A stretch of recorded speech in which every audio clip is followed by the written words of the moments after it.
Good morning all. ഞാൻ Ramakrishnan TB, SEBI registered research അനലിസ്റ്റാണ്. ഈ ഓഡിയോ കേട്ടതിന് ശേഷം ഡിസ്ക്ലെയിമർ കൂടി വായിച്ചു നോക്കണമെന്ന് താല്പര്യപ്പെടുന്നു.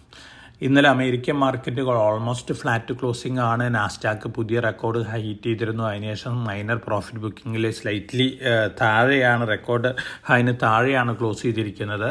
ഒപ്പം വൊളാറ്റിലിറ്റി ഇൻഡെക്സ് S&P 500 വിക്സ് നോക്കുകയാണെങ്കിൽ 17.2 ഇന്നലെ ക്ലോസ് ചെയ്തിരിക്കുന്നത്. ഇത് ഇൻഡിക്കേറ്റ് ചെയ്യുന്നത് സ്ലൈറ്റ് വൊളാറ്റിലിറ്റീനെ തന്നെയാണ് അമേരിക്കൻ മാർക്കറ്റിൽ. യൂറോപ്യൻ മാർക്കറ്റുകൾ നോക്കുകയാണെങ്കിൽ മിക്സഡ് ആണ് ഇന്നലെ. ഏഷ്യൻ മാർക്കറ്റുകളുടെ സിറ്റുവേഷൻ ഇന്നലെ ജപ്പാനും ഇന്ത്യ ഒഴികെ മറ്റെല്ലാ മാർക്കറ്റുകളും ഇന്നലെ ബെറ്റർ ആയിട്ടാണ് ഏഷ്യയിൽ ക്ലോസ് ചെയ്തിരുന്നത്. കമോഡിറ്റികൾ നോക്കുകയാണെങ്കിൽ ഇന്നലെ ഒരു പ്രോഫിറ്റ് ബുക്കിംഗ് മോഡിലായിരുന്നു. ഇന്ന് മോർണിംഗിലും ലെവലിൽ തന്നെയാണ് ഇന്റർനാഷണൽ മാർക്കറ്റിൽ കമോഡിറ്റികൾ ട്രേഡ് ചെയ്യുന്നത്.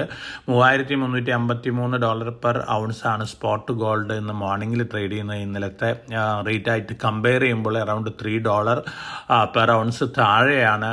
സിൽവർ താഴെയാണ്, കോപ്പർ താഴെയാണ്, അലുമിനിയം താഴെയാണ്, ബ്രന്റ് ക്രൂഡ് ഓയിൽ താഴെയാണ്. ബ്രന്റ് ക്രൂഡ് ഓയിൽ $68.91 പെർ ബാരലിനാണെന്ന് മോർണിംഗിൽ ട്രേഡ് ചെയ്യുന്നത്. ഇന്ത്യൻ റുപ്പി $US അഗൻസ്റ്റ് ആയിട്ട് ഇന്നലെ സ്ലൈറ്റ്ലി വീക്കായിട്ടാണ് ക്ലോസ് ചെയ്തിരുന്നത്. ഇന്ന് മോർണിംഗിലും ആ ലെവലിൽ തന്നെയാണ് ട്രേഡിംഗ് ആരംഭിച്ചിട്ടുള്ളത്. നമ്മളെ സംബന്ധിച്ച് നോക്കുകയാണെങ്കിൽ കൺസ്യൂമർ പ്രൈസ് ഇൻഫ്ലേഷൻ ഡാറ്റ വന്നിരുന്നു. ഇന്നലെ 2.1 ആണ് ഇന്നലത്തെ കൺസ്യൂമർ പ്രൈസ് ഇൻഫ്ലേഷൻ ഡാറ്റ വന്നിരിക്കുന്നത്. ജൂൺ മാസത്തിലത്തെ കൺസ്യൂമർ പ്രൈസ് ഇൻഫ്ലേഷൻ ഡാറ്റയാണ്. 76 മാസത്തെ ലോവർ ലെവലാണിത്. തീർച്ചയായിട്ടും ഇതൊരു പോസിറ്റീവ് ന്യൂസാണ്. അതേസമയം ഫുഡും ഫ്യൂവലും മാറ്റി വെച്ച് കഴിഞ്ഞാൽ കോർ ഇൻഫ്ലേഷൻ വന്നിരിക്കുന്നത് ഹയർ ദാൻ എക്സ്പെക്റ്റേഷൻ ആണ്. 4.55% ഇത് മാത്രമാണ് ഒരു cause for concern. Otherwise CPI 2.1% എന്ന് പറയുന്നത് വളരെ പോസിറ്റീവായിട്ടുള്ളൊരു ഫിഗർ തന്നെയാണ് മാർക്കറ്റിനെ സംബന്ധിച്ച്. ഒപ്പം Q1 റിസൾട്ടുകൾ ഇന്നലെ പുറത്തു വന്നിരിക്കുന്നത് റാലീസ് ഇന്ത്യ മാത്രമാണ് ഔട്ട് പെർഫോം ചെയ്തിരിക്കുന്നത്. HCL ടെക്കിൻ്റെ റവന്യൂ ബെറ്റർ ദാൻ എക്സ്പെക്റ്റേഷൻസ് ആയിരുന്നു. അതേസമയം പ്രോഫിറ്റ് ബിലോ എക്സ്പെക്റ്റേഷൻസ് ആണ്. പക്ഷേ ഗൈഡൻസ് HCL ടെക് ഉയർത്തിയിരിക്കുകയാണ്. പക്ഷേ അതിൻ്റെ ഒരു പോസിറ്റീവ് ഇമ്പാക്റ്റ് ലോവർ ലെവലിൽ കാണാനുള്ള സാധ്യതകളുണ്ട്. ഓർഡർ ബാക്കിംഗ് ന്യൂസുകൾ നോക്കുകയാണെങ്കിൽ RVNL 447.42 കോടി രൂപ വരെ കൺസ്ട്രക്ഷൻ പ്രൊജക്റ്റ് ബാഗ് ചെയ്തിട്ടുണ്ട്. ഡൽഹി മെട്രോ റെയിൽ കോർപ്പറേഷനിൽ നിന്നാണ്.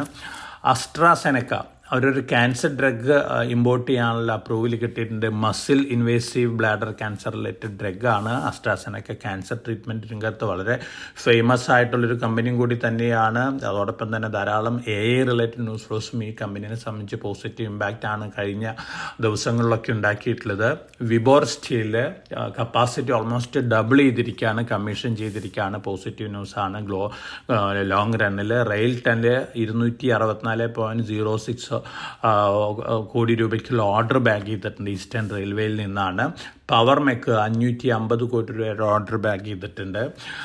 തീർച്ചയായിട്ടും ഈ ന്യൂസുകളെല്ലാം തന്നെ ഈ കമ്പനികളെ സംബന്ധിച്ച് പോസിറ്റീവാണ്. അതേസമയം ഇന്ന് Q1 റിസൾട്ടുകൾ അനൗൺസ് ചെയ്യുന്ന കമ്പനികൾ HDFC life, ICICI Lombard, ICICI prudential life, just dial, ഈ കമ്പനികളൊക്കെയാണ് ഇന്ന് Q1 റിസൾട്ടുകൾ അനൗൺസ് ചെയ്യുന്നത്.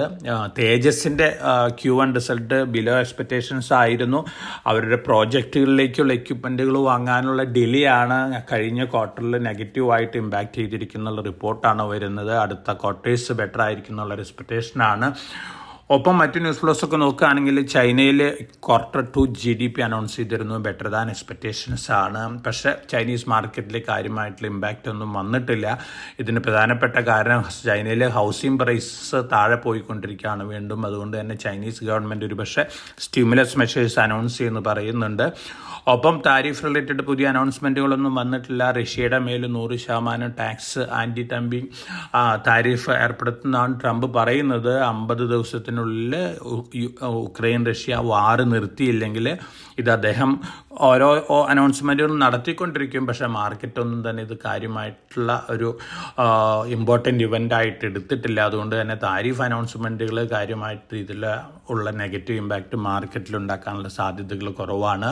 ഒപ്പം NVIDIAക്ക് അവരുടെ ഏറ്റവും ഫേമസ് ആയിട്ടുള്ള S20 ചിപ്പ്, ഇത് ചൈനീസ് AI കമ്പനികൾക്ക് വേണ്ടി നിർമ്മിച്ച ചിപ്പാണ്, ബാൻ ചെയ്തിരുന്നു. വീണ്ടും ചൈനയിലേക്ക് സെല് ചെയ്യാനുള്ള അനുമതി കൊടുത്തിട്ടുണ്ട്. എൻവിഡിയനെ സംബന്ധിച്ച് ലോങ് റണ്ണിൽ അത് പോസിറ്റീവാണ്. അപ്പോൾ ഓവറോൾ നോക്കുകയാണെങ്കിൽ മിക്സഡ് ന്യൂസ് ഫ്ലോസ് ആണ്. Q1 റിസൾട്ടുകൾ നോക്കുകയാണെങ്കിലും മിക്സഡ് ആണ്. ഒപ്പം ഗ്ലോബൽ ന്യൂസ് ഫ്ലോസും മിക്സഡ് സെൻറ്റിമെൻ്റ് ആണ് ഇൻഡിക്കേറ്റ് ചെയ്യുന്നത്. വളരെ കോഷ്യസ് ആയിട്ട് മാർക്കറ്റിൽ മൂവ് ചെയ്യുക. എല്ലാവർക്കും നല്ലൊരു ട്രേഡിൻ്റെ ആശംസിച്ചുകൊണ്ട് ഞാൻ ഇന്നത്തെ പ്രീ മാർക്കറ്റ് കമൻട്രിയോട് അവസാനിപ്പിക്കുകയാണ്. Thank you.